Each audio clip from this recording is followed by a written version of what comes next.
All right, folks, today we're going to learn about FERPA. My name is Matt McConnell, and the goal of this is to help you, number one, at the end, be able to answer what is FERPA, and number two, to be able to answer why is it a thing and why is it important. So, as an educator, it's important that you understand that FERPA is an acronym that stands for the Family, Educational Rights, and Privacy Act, which was passed in 1974. It was originally implemented to protect privacy of students as well as the privacy of their family members.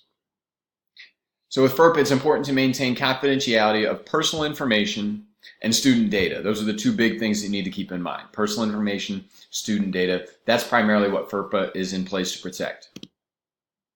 So first, let's answer the question, why is data important? Because if we have to protect student data, one of the solutions might be, well, let's get rid of student data. But obviously, data is important. So a few ways that data is important is so that educators can make informed educational decisions. For example, a student takes a test, they do poorly, maybe they need a little remediation. So that would be data, those scores on that test. Data is used to measure student growth, and it's also used to compare from year to year to make sure that students are making adequate progress on a consistent basis. So data is important, we can't get rid of it, and FERPA is here to protect that data. As far as personal information is concerned, you see the quote on the screen. There's obviously a number of different things that go into a student's personal information. So I'll let you read that quote for yourself. I won't insult your intelligence by reading it to you, but understand that there's a lot of different things, maybe beyond what we would originally interpret to just simply mean students' personal information. So with FERPA, parental consent is key. Gaining consent from the parents is a key to unlocking the door to sharing students' information. But there are some situations where students' data can be shared without parental consent. So a couple of examples would be any other educators that have a legitimate reason to have access to the student's information. So for example, maybe the student needs to meet with a tutor. Okay? If they're meeting with a tutor, that tutor could conceivably be granted access to their information without violating FERPA. Another example would be for especially high school students who are looking to apply to college, maybe applying for scholarships. That's another example where consent could bypass that. My personal take on FERPA is that knowledge is power.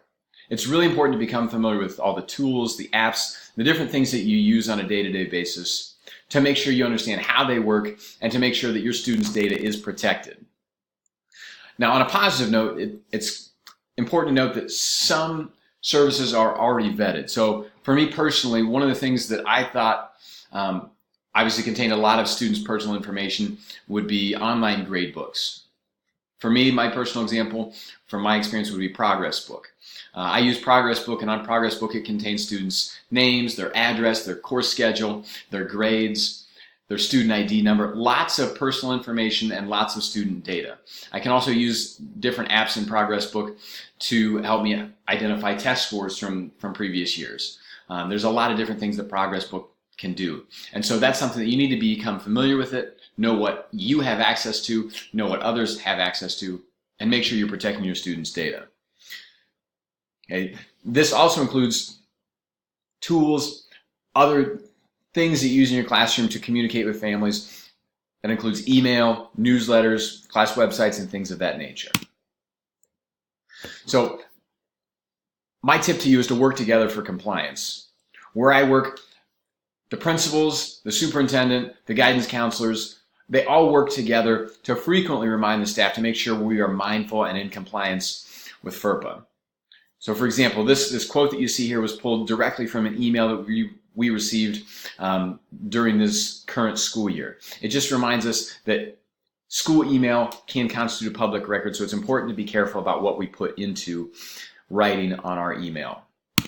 So in summary, ask questions anytime you're uncertain, and if there's any doubt, please err on the side of caution, and that will save you violating FERPA. Because once the information is shared, once it's out there, you can't take it back. So please use caution. And finally, here are the references I used to help me better understand FERPA and help teach you about it. So hopefully now you can answer what is FERPA and answer what its purpose is as well. Thanks.